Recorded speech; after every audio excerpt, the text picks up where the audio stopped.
ईश्वर की महती अनुकंपा से हम इस समय ब्रह्म विज्ञान पुस्तक का स्वाध्याय करते हैं। ईश्वर प्रणिधान के विषय में हम चर्चा कर रहे थे पिछली कक्षा में। आगे देखते हैं ईश्वर प्रणिधान से लाभ। ईश्वर प्रणिधान समाधि के मनोनियंत्रण के एक श्रेष्ठ साधन है। तो ईश्वर प्रणिधान का प्रयोग करने से क्या लाभ होता है उसको चर्चा करेंगे।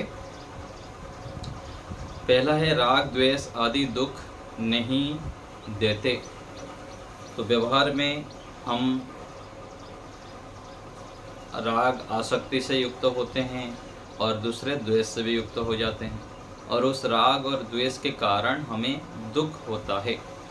यदि हम ईश्वर प्रणिधान करेंगे, ईश्वर के सानिध्य में रहेंगे, तो उस दुख से हम बच सकते हैं, हमको उसकी मात्रा कम होगी। नहीं तो ईश्वर से जुड़े नहीं रहेंगे तो अधिक दुखी होंगे। दूसरा है शरीर, मन और इंद्रियों पर नियंत्रण रहता है जब हम ईश्वर प्रणिधान करते हैं। शरीर पर भी नियंत्रण, मन पर भी और इंद्रियों पर भी। ईश्वर को सर्वोपरि मानकर जब उनके आज्ञा के अनुसार हम चलते हैं, उनको ही स्वामी मानते हैं, तो हम भोजन आदि उचित मात्रा में करेंगे, शरीर से भी ठीक उपयोग लेंगे, मन आदि इंद्रियों का भी प्रयोग ठीक से कर पाएंगे, और उसके परिणाम स्वरूप यह होगा कि हम इन मन इंद्रियां आदि को नियंत्रण में रख सकते हैं। ईश्वर से ज्ञान, बल, आनंद, निर्भयता की प्राप्ति होती है। तो ज्ञान की भी, बल की भी और आनंद, निर्भयता आदि सब प्राप्त होता है हमें जब हम ईश्वर प्रणिधान करते हैं। स्वार्थ की भावना दबकर परोपकार की भावना उभरती है। तो स्वार्थ की भावना कब होता है? जब हम अपना मान लेते हैं, सब कुछ मैं ही सब कर रहा हूँ, मेरा मेरा जब मान के करते हैं तो स्वार्थ की भावना होती है। जब ईश्वर का सब कुछ मान लेते हैं तो फिर वह भाव हमारा हट के परोपकार, निष्काम भावना से युक्त हो जाता है। अभिमान व निराशा का नाश होता है। तो ये भी लाभ होता है। अभिमान से हम हट जाते हैं और निराशा, हताश, निराश, उदास जो रहते हैं वो भी नहीं होता है। परमात्मा हमारे पिता है और उनकी आज्ञाओं का हमको पालन करना है। तो यहाँ पर थोड़े बहुत कभी किसी चीज़ में असफलता भी मिल सकती है, किसी से दुख भी मिल सकता है, कष्ट भी हो सकता है। जब ईश्वर को साथ में लेके चलते हैं तो हम सत्वगुण से युक्त रहते हैं, और जो हताश, निराश, उदास, असफलता आदि होने पर भी हम फिर तुरंत परमात्मा का सहारा लेते हैं और उसको हटा लेते हैं, जो हताश, निराश आदि, और दूसरा अभिमान भी हटा देते हैं। व्यक्ति के कर्म निष्काम होते हैं। सकाम कर्म को छोड़कर व्यक्ति निष्काम कर्म करने लग जाता है। विषय भोगों की तृष्णा, रुचि समाप्त हो जाती है जब ईश्वर प्रणिधान से युक्त रहते हैं। आलस्य, प्रमाद दूर होता है। आत्मा के स्वरूप का ज्ञान होता है और शीघ्र समाधि की प्राप्ति होती है। ये सबसे बड़ा लाभ है। जब ईश्वर प्रणिधान हम विधिवत करते हैं तो शीघ्र ही समाधि की ओर हम बढ़ते हैं। तो ईश्वर प्रणिधान का फल योग दर्शन के साधन पाद के सूत्र 45 में लिखा है। ईश्वर प्रणिधान का फल है समाधि सिद्धि। तो सूत्र है समाधि सिद्धि ही ईश्वर प्रणिधानात्। समाधि की सिद्धि प्राप्ति होती है ईश्वर प्रणिधान से, जिसके द्वारा देश देशांतर, देहांतर तथा कालांतर के पदार्थ को योगी जान लेता है। जान लेता है मतलब इसका तात्पर्य क्या है? तात्पर्य यह है कि प्रायः ऐसा देखा जाता है कि सामान्य व्यक्ति एक वस्तु के जानने के बाद उसी प्रकार की कुछ परिवर्तन के साथ अन्य वस्तु को नहीं जान पाता है।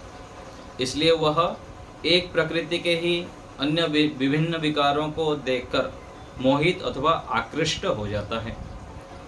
एक स्त्री से विरक्त होकर भी अन्य स्त्री के प्रति आकृष्ट हो जाता है। परंतु समाधि सिद्धि को प्राप्त योगी पुरुष में ऐसा नहीं होता है, क्योंकि वह जानता है कि संसार में 3 पदार्थ ही नित्य हैं, ईश्वर, जीव और प्रकृति। वे चाहे किसी अन्य देश में हो, अन्य काल में हो अथवा अन्य शरीर में हो, उनके गुण सदा समान ही होंगे।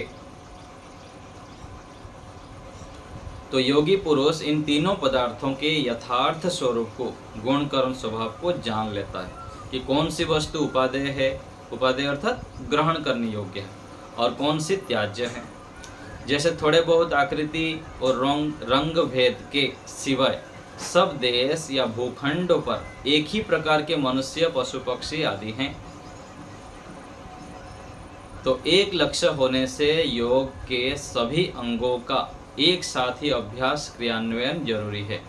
फिर भी ईश्वर प्रणिधान होने से योगी को समाधि शीघ्र प्राप्त होती है। इसके बिना योग के दूसरे अंग अपूर्ण है। तो यहाँ पर जो आया है इसको हम थोड़ा सा और समझते हैं कि जो योगी व्यक्ति होता है वह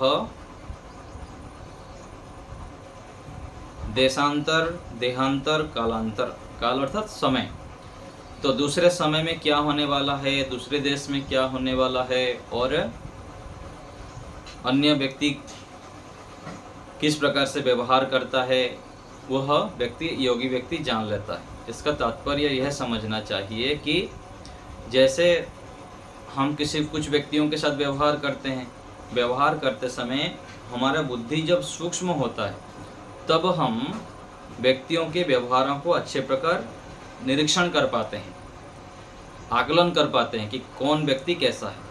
तो उन लक्षणों के माध्यम से दूसरे व्यक्तियों को भी हम आकलन अच्छे प्रकार कर पाते हैं।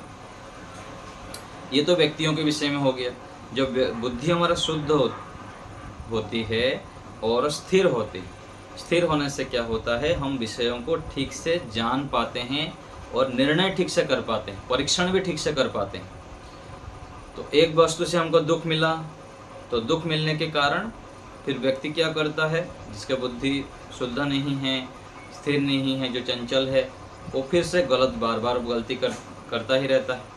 लेकिन योगाभ्यासी व्यक्ति, ईश्वर प्रणिधान से युक्त व्यक्ति, समाधिस्थ व्यक्ति, साधक व्यक्ति, सत्वगुण से युक्त व्यक्ति विषयों को ठीक से जान पाता है। एक बार दुख मिला तो बार फिर से उससे दुख भोगना नहीं चाहता है, उस पहले से ही सावधान होके उससे दूर हो जाता है।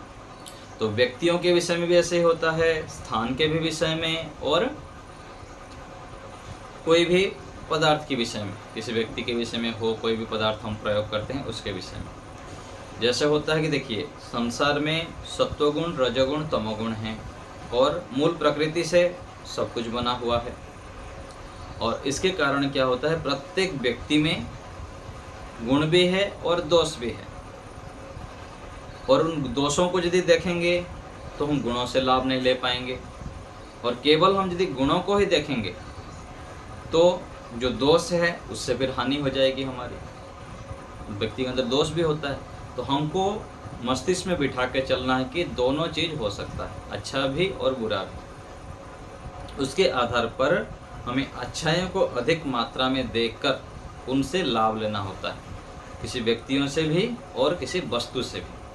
तो ये जो निर्णय लेना है किससे क्या लाभ लेना है, किसके अंदर क्या योग्यता है, यह योगाभ्यास से लाभ होता है। योगाभ्यास जब हम करते हैं, योग के अंगों का अनुष्ठान करते हैं, विशेष रूप से ईश्वर प्रणिधान से युक्त होते हैं, तब हम निर्णय ठीक से कर पाते हैं और उसके कारण हमें लाभ होता है विशेष। हम दुखों से बच जाते हैं और व्यक्तियों से, वस्तुओं से उपयोग भी कर लेते हैं। तो ये लाभ होता है ईश्वर प्रणिधान से। आगे है ईश विश्वास, ईश कृपा। विश्वास से क्या लाभ होता है, ईश्वर के ऊपर जब हम विश्वास करेंगे तो लाभ क्या होता है। जो निर्भयता व आनंद एक आस्तिक को मिलता है, वह नास्तिक चाहे कितना ही साधन संपन्न हो नहीं प्राप्त कर सकता। वह योगी जैसा चरित्रवान परोपकारी नहीं हो सकता है। तो संसार में जो भी हम व्यक्तियों से मिलते हैं, व्यवहार करते हैं अथवा वस्तुओं का प्रयोग करते हैं, जो वस्तु एक वस्तु है, कोई फल खाता है, कोई भोजन करता है, आस्तिक व्यक्ति उस भोजन से बहुत अधिक लाभ उठा सकता है और नास्तिक व्यक्ति उस भोजन से लाभ नहीं उठा सकता। कैसे? मान लीजिए कि एक वस्तु है, कोई भोजन खाता है, घी खाता है, तो आस्तिक व्यक्ति क्या है? ईश्वर को मानता है, वेद को मानता है, व्यायाम करता है, प्राणायाम करता है, यज्ञ करता है, ध्यान करता है, तो उसका पाचन शक्ति ठीक होगा, विचार की शक्ति ठीक होगी। तो विचार आदि ठीक होने से क्या है, उस जो घी, दूध, मक्खन, मलाई आदि है और मिठाई आदि है, उसका जो वो सेवन करेगा तो उसी घी आदि से वो अच्छी प्रकार से लाभ ले सकता है। और नास्तिक व्यक्ति ना व्यायाम करता है, ना ध्यान करता है, ना अच्छा चिंतन करता है, लेकिन वही घी खाएगा तो उसको गलत प्रभाव पड़ेगा। तो इसीलिए कोई भी संबंध है, कोई भी वस्तु है, कोई भी पदार्थ हमारे पास है, उसका प्रयोग दोनों करेंगे, आस्तिक भी और नास्तिक भी। लेकिन आस्तिक व्यक्ति उससे अधिक लाभ उठा लेता है और नास्तिक व्यक्ति उससे हानि भी कर लेता है। चाहे जितना भी अच्छे वस्तु हो, पदार्थ हो, व्यक्ति हो, उनसे लाभ नहीं उठा पाता है नास्तिक व्यक्ति। तो वह योगी जैसा चरित्रवान परोपकारी नहीं हो सकता है जो नास्तिक व्यक्ति है। ईश्वर को ना मानने वाले ही नास्तिक नहीं हैं। गलत रूप में मानने वाले तथा शाब्दिक रूप में सही मानने वाले आचारहीन भी नास्तिक ही हैं। तो ईश्वर को शाब्दिक रूप में जानते हैं लेकिन आचरण भी नहीं करते हैं, तो उसको भी नास्तिक कहा जाएगा। और ईश्वर को गलत रूप में जानना, ये भी नास्तिकता है। तो आस्तिक और नास्तिक, ईश्वर, वेद, धर्म आदि को जो ठीक रूप से जानता है, मानता है, व्यवहार में भी लाता है, उसको आस्तिक कहते हैं। मोक्ष प्राप्ति में सबसे बड़ी बाधा ईश्वर में विश्वास नहीं होना है। तो देखिए, यदि हमको मोक्ष प्राप्त करना है, दुखों से बचना है, मोक्ष अर्थात क्या है? दुखों से छूटना, सुख से युक्त होना। यदि हमको दुखों से छूटना है, तनाव से, परेशानी से हटना है तो ईश्वर पर विश्वास होनी चाहिए। हम तो यहाँ पर माता पिता, बेटा बेटी को पूरा चिपके रहते हैं, मेरा बेटा, मेरा बेटी, मेरा संबंध, लेकिन ईश्वर के ऊपर विश्वास करना नहीं चाहते। बीमार पड़ गया तो डॉक्टरों के पास भागेंगे, लेकिन ईश्वर से प्रार्थना नहीं करेंगे, ईश्वर के शरण में नहीं जाएंगे। कोई भी दुख, कष्ट, बाधा आता है तो ईश्वर को स्मरण नहीं करेंगे। तो दुखों का मूल कारण क्या है? ईश्वर में विश्वास ना होना। इसलिए जो सुख शांति, स्थिर सुख चाहते हैं, शांति चाहते हैं, प्रसन्नता चाहते हैं, वो ईश्वर पर विश्वास को बढ़ाएं। थोड़े से भी कुछ बाधा परेशानी आए, कुछ हमको जानना है, सीखना है, तो परमात्मा के सानिध्य में बैठें, उनके ऊपर पूर्ण विश्वास रखते हुए उनसे ज्ञान, बल, आनंद आदि ग्रहण करें। तो इसका कारण है कि हमें जिस वस्तु में रूप, रस, स्पर्श, गंध और शब्द दिख पड़ते हैं, उसी का विश्वास करने की आदत पड़ी हुई है। ईश्वर तो दिखते नहीं है, ना रूप है, ना रस है, ना शब्द है, तो ईश्वर के ऊपर विश्वास कैसे करें? इसलिए व्यक्ति ईश्वर पर विश्वास नहीं कर पाता है, ईश्वर को स्मरण नहीं रखता है। तो ईश्वर को मानने का अर्थ है कि ईश्वर की आज्ञाओं का पालन करना और उसकी उपासना करना, ये सार रूप में है। ईश्वर को जानना, मानना अर्थात क्या है? ईश्वर की आज्ञाओं का पालन करना, जो वेदों में बताया गया, ईश्वर के द्वारा बताया गया है, उसको जानना और फिर उसको पालन करना। जहाँ पर हम हैं उस जगह पर हमारा जो कर्तव्य कर्म है उसको ठीक ठीक पालन करना, ये ईश्वराज्ञा पालन है। जो ईश्वर निर्दिष्ट शुभ कर्मों को करता है वह सुख लाभ पाता है। तो शुभ कर्म करेंगे तो सुख मिलेगा। उसकी आज्ञा का पालन ना करके उसे केवल शाब्दिक रूप में मानने से कुछ नहीं मिलता है, कुछ बनता नहीं। जो नास्तिक ईश्वर आज्ञा का पालन करता हुआ भी ईश्वर को नहीं मानता, उसे ईश्वर अपने नियम अनुसार कर्मफल तो देता ही है, परंतु जो ईश्वर को मानने का समाधि और मोक्ष में आनंद फल उसे मिलेगा और वह उसे मिलता ही रहेगा। तो मान लीजिए कोई व्यक्ति ईश्वर को तो मानता नहीं है, ना वेदों को जानता है, ना यज्ञ करता है, ना संध्या करता है, लेकिन दूसरे तरफ धर्माचरण करता है, व्यापार धंधा नौकरी जो भी है उसको ईमानदारी से करता है, तो उसका फल भी उसे सुख ईश्वर की व्यवस्था से अवश्य ही मिलता है। लेकिन उसके साथ साथ यदि वो ईश्वर को मानता है, यज्ञ करता है, परोपकार करता है, तो उससे कई गुना अधिक फल मिलता है। वेदादि सत्य शास्त्रों के स्वाध्याय व आप्त पुरुषों के सत्संग से ईश्वर ज्ञान तो संभव है, परंतु ईश्वर की कृपा बिना ईश्वर का आनंद संभव नहीं है। क्या कहा गया? वेदादि सत्य शास्त्रों के स्वाध्याय से और आप्त पुरुषों के सत्संग से ईश्वर का ज्ञान तो हम प्राप्त कर लेंगे। ईश्वर संबंधित ज्ञान, ईश्वर कैसा है, ईश्वर का स्वरूप कैसा है, ईश्वर का दर्शन कैसे होता है, ये सब तो संभव है। लेकिन ईश्वर का जो आनंद है, विशेष ईश्वर की कृपा जो एक होता है ना, भरने जैसा होता है, भर गया, मैं पूरा कृतकृत्य हो गया, और आनंद की अनुभूति जो ईश्वर का आनंद है वह ईश्वर के कृपा से ही संभव है। ईश्वरी कृपा कैसे होगी? जब उनके अनुकूल हम लंबे समय तक चलेंगे। कोई बोलता है कि मैं अपने माता पिता के कैसे उनके सुख को प्राप्त करूं, उनके अनुग्रह को कैसे प्राप्त करूं, जो चाहिए मुझको मिले। तो वो जो चाहते हैं उनके अनुसार चलो, तब आपको उनके कृपा प्राप्त मिल जाएंगे। ऐसे ही ईश्वर जो चाहते हैं हमसे, ईश्वर क्या चाहते हैं? जो वेदों में बताया गया है हमारे लिए कर्तव्य कर्म, उसको हम करें।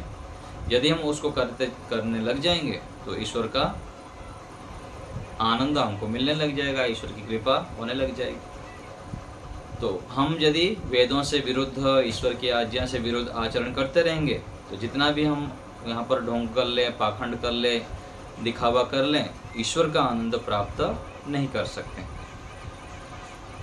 इस कृपा जो जितना जितना संसार का उपकार करता है, उतने उतनी ईश्वर उस पर कृपा करता है, ना कि स्वेच्छा से अनायास ही जिस किसी पर वो चाहे जितनी मात्रा में कर ले। ईश्वर दया सब पर करता है, समान रूप से करता है, और न्याय भी सबका करता है, अपने अपने कर्म के अनुसार। किसी के मानने ना मानने से सत्य तत्व ईश्वर का कभी कुछ नहीं बिगड़ता। जो मानेगा वह लाभान्वित होगा, और जो नहीं मानेगा वो उससे हानि उठाएगा, लाभ नहीं ले पाएगा ईश्वर से। तो ईश्वर के प्रति श्रद्धा कैसे हो सकता है? क्या उपाय है? इसके लिए निम्नलिखित बातों को जानें, विचारें और समझें। पहला है, ईश्वर हमारे जीवन और संसार का आधार है। इसके ऊपर हम विचार करें, कितने बड़े ईश्वर की कृपा है। ईश्वर की कृपा ना हो तो हम एक क्षण भी यहाँ जीवित ना रह पाए।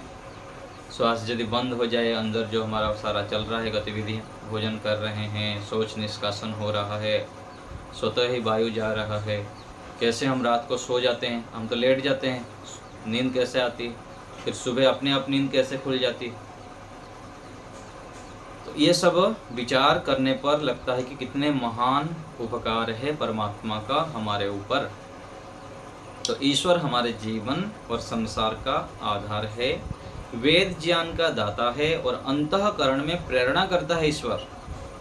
जब हम ईश्वर के आज्ञा के अनुकूल चलते हैं तो परमात्मा श्रेष्ठ प्रेरणा करते हैं, ये करो, ये मत करो, इस रास्ते में मत जाओ, ऐसे काम करो, तुमको बहुत लाभ होगा। तो अंदर से प्रेरणा परमात्मा करते हैं। हमें सुख देने वाले जड़ चेतन सभी पदार्थों का आदि मूल परमेश्वर हैं। जो भी हम खाते हैं, पीते हैं और उड़ते हैं, रहते हैं घर में, जितने भी पदार्थ हैं संसार में, उन सब के आदि मूल ईश्वर है। यदि ईश्वर ये सब बना के ना दे तो हम तो कुछ भी नहीं कर सकते हैं, नंगे घूमते रहेंगे जंगल में, जैसे होते हैं कुछ कुछ जगह पर देखा जाता है। कोई यदि सिखाए ना, पढ़ाए ना, सामान ना दे तो कुछ भी व्यक्ति कर ही ना पाए। तो परमात्मा की बड़ी कृपा है, हमको सब दे रखे हैं। ईश्वर हमारे कर्मों का फलदाता है। अच्छे करते हैं तो अच्छा फल मिलता है। हमको पशु पक्षी सांप बिच्छू कुछ नहीं मिला, मनुष्य शरीर मिला। कैसे मिला? कि परमात्मा फल का हिसाब रखे और हम अच्छे कार्य किए थे, उसके फलस्वरूप मनुष्य जीवन मिला है। ईश्वर हमारा सर्वाधिक हितैषी है। संसार में माता पिता पत्नी गुरु आचार्य साथी मित्र तो थोड़ा हमारा हित चाहते हैं, लेकिन परमात्मा हमारे सबसे अधिक हितैषी हैं। ऐसे मान के हमें ईश्वर का उपासना करनी चाहिए, उनके आज्ञाओं का पालन भी करना चाहिए। और दुख कष्ट आने पर, रोग बीमार आ जाने पर ईश्वर को ही प्रार्थना करें बैठ के कि परमात्मा मुझे सद्बुद्धि दीजिए, मैं कौन से डॉक्टर के पास जाऊं, कौन सा उपाय अपनाऊं जिससे मेरा रोग भी दूर हो जाए। ऐसे बैठ के देखिए ईश्वर के सानिध्य में।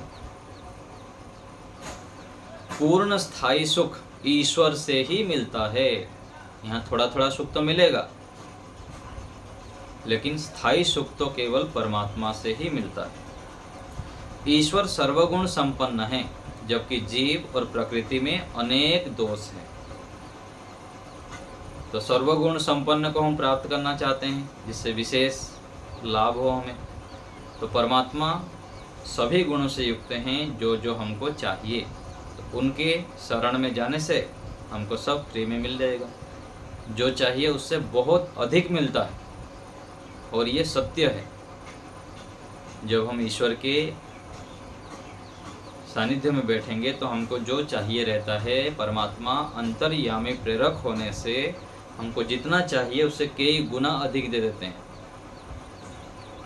बहुत बड़े दयालु है, महान है परमात्मा। ईश्वर हमें इतना सुख देता है और बदले में कुछ भी नहीं लेता है।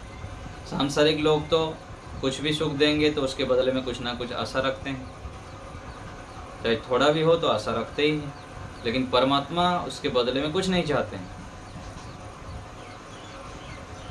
ईश्वर हमारा कभी साथ नहीं छोड़ता है।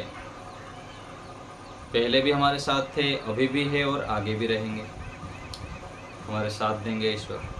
ईश्वर की उपासना से व्यक्ति पाप कर्म और दुखों से बचता है। तो इन विषयों को जब हम विचार करेंगे बार बार, तो ईश्वर में श्रद्धा भक्ति विश्वास उत्पन्न होने लगेगा। फिर हम उनकी उपासना को छोड़ेंगे नहीं, ध्यान करेंगे, उनको याद रखेंगे। तो जिसके लाभ हमको पता रहता है उसको हम छोड़ते नहीं हैं, उसको प्राप्त करना चाहते हैं। तो इतने सारे लाभ ईश्वर के सानिध्य में रहने से, ईश्वर प्रणिधान से होता है, इसको हम विचार करें। तो आगे और भी कुछ चर्चाएं हैं, पढ़ लेते हैं, इतना तो कर लेते हैं। ईश्वर सुख की विशेषताएं, ईश्वर की सुख की विशेषताएं, क्यों हम ईश्वर की सुख प्राप्त करना चाहते हैं, क्या लाभ है। तो ईश्वर की सुख में क्या क्या विशेषताएं हैं। इसकी प्राप्ति में बाह्य साधनों की अपेक्षा कम रहती है। यहाँ हमको कुछ भी सुख चाहिए, इंद्रिय भोग का सुख चाहिए तो क्या है, स्वाद इंद्रिय का हम खाना पड़ता है। कान से सुनते हैं, भजन सुनते हैं, गाना सुनते हैं। और स्पर्श का सुख है, अलग अलग सुख के लिए साधन जरूरी होता है, आवश्यक है। लेकिन ईश्वरीय सुख के लिए बाह्य साधन कुछ नहीं चाहिए, बस बैठ जाओ आँख बंद करके, दिन भर ईश्वर से जुड़े रहो, सुख मिलेगा। यह सर्वत्र प्राप्य है, कहीं मिलेगा कहीं नहीं मिलेगा ऐसा नहीं। कहीं हम घर में रहते हैं तो एसी में रह जाते हैं, कार चाहिए, अलग अलग प्रकार के सुख मिलता है। नहीं, कोई कहीं दूसरी जगह चले जाएंगे तो ना घर का सुख मिलता है ना साधनों का सुख मिलता है। लेकिन ईश्वरीय सुख, चाहे शहर में रहिए, चाहे घर में रहिए, जंगल में रहिए, आश्रम में रहिए, कहीं भी जाएंगे तो मिल जाएगा। और यह नित्य है, सदा रहता है। यह विशुद्ध है, 4 प्रकार के दुखों से रहित है ईश्वरीय सुख। इसे चुराया भी नहीं जा सकता, छीना भी नहीं जा सकता। यहाँ तो हमारे जो साधन है, मोबाइल है, कंप्यूटर है, कोई भी जो साधन होता है जिससे हमको सुख मिलता है, कोई ले जाए, चोरी हो जाने का डर है। लेकिन ईश्वरीय सुख यदि हमको मिल गया तो कोई छीन के भी नहीं ले सकता, घटा भी नहीं सकता, चुरा भी नहीं सकता। इसकी प्राप्ति के लिए पाप नहीं करना पड़ता। सांसारिक जो सुख हम प्राप्त करते हैं उसमें पाप भी जुड़ा रहता है, चाहे थोड़ा हो चाहे अधिक हो, जाने अनजाने में पाप जुड़ जाता है उसमें। लेकिन ईश्वरीय सुख के लिए पाप करना नहीं पड़ता है। इससे व्यक्ति मन इंद्रियों का स्वामी बन जाता है। इससे स्वयं सुखी होकर दूसरों को भी आनंदित करता है। ईश्वरीय सुख को भोगने वाला व्यक्ति कभी दूसरे को दुख देगा ही नहीं, स्वयं दुख कष्ट सहकर दूसरे को सुख देना चाहेगा। ऐसे व्यक्ति के सानिध्य हमको मिल जाए तो हम मालामाल हैं। ऐसे व्यक्तियों के सानिध्य हमको ढूंढना चाहिए जो ईश्वरीय सुख से युक्त है, जो ईश्वर के सुख को भोगता है, अथवा ईश्वर के प्रति जिनकी रुचि अधिक है, जो ईश्वर के ध्यान उपासना में लगा हुआ है, ईश्वर प्राप्ति के लिए प्रयत्न करता है। ऐसे व्यक्ति से हमारा संबंध रहना चाहिए, उनका सानिध्य करना चाहिए। इससे क्या होगा कि जो सुख उनको मिलता है वो हमको भी देंगे। नहीं तो सांसारिक व्यक्तियों के पीछे, वस्तुओं के पीछे, सांसारिक भोगों में जो लगा हुआ है, स्वयं दुखी रहता है और दूसरे को भी दुखी करेगा। यह कुसंस्कारों का नाशक है ईश्वरीय सुख। इससे व्यक्ति स्वस्थ बनता है, शांत रहता है, प्रसन्न रहता है और संतुष्ट रहता है जो ईश्वरीय सुख को भोगता है। तो शांति के लिए, संतुष्टि के लिए, प्रसन्नता के लिए, स्वस्थ रहने के लिए हमें ईश्वरीय सुख को भोगना चाहिए। इससे व्यक्ति निष्काम कर्ता बनता है। ईश्वरीय सुख से व्यक्ति उबता नहीं है। सांसारिक सुख से तो व्यक्ति उब जाता है, थोड़ी देर भोगता है, फिर नहीं और नहीं चाहिए, हो गया बस। जितना भी मिठाई हो, लड्डू हो, कोई भी देखना सुनना, कहीं देखने भी जाते हैं तो थोड़ी दिन के बाद बस चलो चलो घर चलो घर चलो। तो ये स्थिति सांसारिक पदार्थों में होती है कि व्यक्ति उब जाता है, लेकिन ईश्वरीय सुख से व्यक्ति उबता नहीं है, घंटों तक बैठ जाता है ईश्वरीय ध्यान में, साधना में। इसको भोगने वाला कालांतर में मुक्ति को प्राप्त होता है।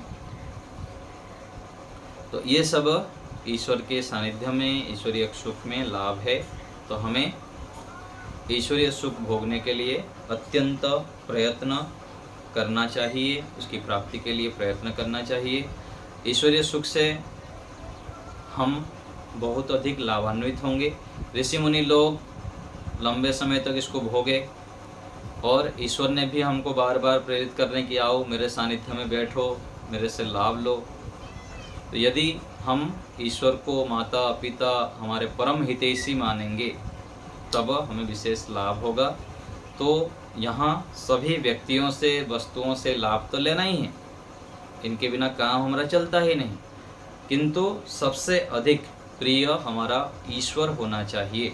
रात को सोने से पहले जुड़ें ईश्वर से, सुबह उठकर 2-3 घंटा मौन रहें, ईश्वर से ही जुड़े रहें, व्यायाम करें, प्राणायाम करें, ओम का उच्चारण करें, दिन भर गायत्री मंत्र का जप करें, यज्ञ करें, संध्या करें, सत्संग करें, स्वाध्याय करें। ये सब ईश्वर से जुड़ने का साधन है।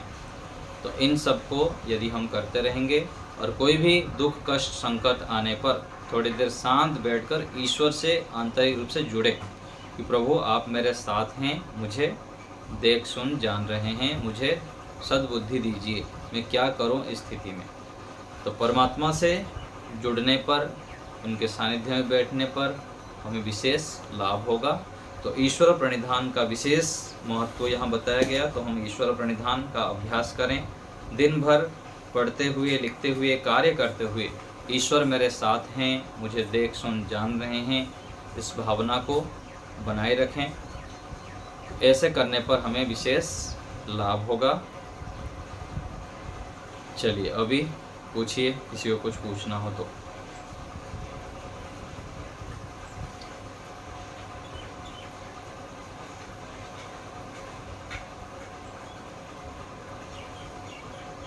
आ गया सभी को ईश्वर प्रणिधान के विषय में? कैसे ईश्वर प्रणिधान करना है, ईश्वर प्रणिधान की विधि, उसका लाभ। सुदेशना माता जी।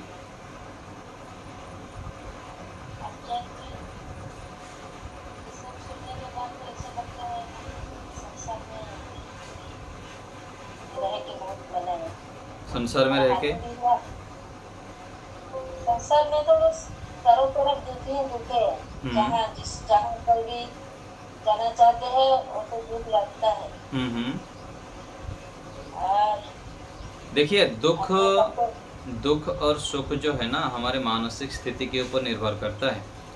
यदि हम परमात्मा से जुड़े रहेंगे, सकारात्मकता से युक्त रहेंगे, अच्छे अच्छे कार्य करते रहेंगे, तो हम उसी क्या बोलते हैं, आपदा को अवसर में बदल देते हैं, है ना। किसी के लिए वो आपदा है और किसी के लिए क्या है, अवसर है मेरे को इससे निकलने का। जो उस परिस्थिति से निकल जाता है ना, वही तो सफल है। संघर्षों से जब निकल जाते हैं तो वही सफल माना जाता है। कोई भी व्यक्ति जो सफल होता है, ऋषि दयानंद जी यदि इतना सब संघर्षों से नहीं गुजरते, इतना सारे कार्य नहीं करते, तो हम उनको क्यों याद रखते। तो जो कठिनाइयों से निकलता है, बाधाओं से निकलता है, वही तो सफल होता है। तो हमको संघर्ष करना है। यहाँ पर दुख तो है, कष्ट तो है, सभी के लिए रहा है, अपने लिए भी है, और जितने भी संसार में 800 करोड़ से अधिक लोग हैं, सबके लिए दुख है। किसी के लिए थोड़ा है, किसी के लिए अधिक है, और उसी दुख के बीच में ही हमको सुख की स्थिति बना लेनी है। कैसे बनाना है, इसके लिए तो पुरुषार्थ कर रहे हैं, है ना। इसे ऐसे मान के चलना है कि संसार दुख का सागर है, और दुख के सागर के बीच में परमात्मा ही एक आनंद स्वरूप है, और सभी व्यक्ति के अंदर सुख भरा हुआ है। ऐसा नहीं कि सभी से हमको दुख मिल रहा है, सभी व्यक्तियों में भी सुख है, वस्तुओं में भी सुख है, और स्थान में भी सुख है। उसमें से हमको लेना आना चाहिए। जैसे मधुमक्खी सभी से संग्रह कर लेता है, इसके लिए हमको साधना करनी है, स्वाध्याय करनी है, सत्संग करना है, अपने बुद्धि को पवित्र करना है, धार करना है। जैसे होता है ना, चाकू को काटते हैं, जो वही चाकू कटता नहीं है फल सब्जी, और दूसरे चाकू धार जब कर देते हैं तो जल्दी जल्दी कट जाता है। तो हम ये जो योगाभ्यास है, यम नियम का पालन है, सत्संग है, और जितने भी कार्य कर रहे हैं, उसका प्रयोजन यही है कि हम अपने बुद्धि को सूक्ष्म करके सभी व्यक्तियों से, वस्तुओं से, स्थान से, जो भी हमारे संपर्क में आते हैं, उनसे अच्छाइयों को लेकर अपने अच्छाइयों को बढ़ाना, और बस दौड़ लगाते रहना, यही करना होता है। ठीक है ना माता जी, यही है। तो केवल कोशिश करना है और आचरण में लाना है, आचार्य जी, और कुछ नहीं, आचरण में लाना है। हाँ, और नहीं ला पाते हैं तो उसमें परेशान नहीं होनी है, परेशान बिल्कुल होना नहीं है, बस लगे रहना है, यही काम है। जब तक नहीं हुआ है तब तक करते रहना। हाँ, सभी लोग सफल हुए हैं, और जब लगे रहते हैं तो कोई भी काम निष्फल नहीं होता है। मान लीजिए हमको घड़ा भरना है पानी से, कोई मान लीजिए एक अंजलि लेके ला के भर रहा, एक दिन में नहीं भरेगा। तो थोड़ा कोई बड़े टंकी भरना है, एक दिन में नहीं भरेगा, लेकिन 100 दिन में तो भर ही जाएगा, क्योंकि कार्य सो चल ही रहा। तो ऐसे ही संघर्ष हम करते रहते हैं, तो प्रत्येक जगह पर सफलता अवश्य ही है, चाहे समय लगे, होता ही है कार्य। ठीक है, और कोई बात किसी को पूछना हो तो बताइए।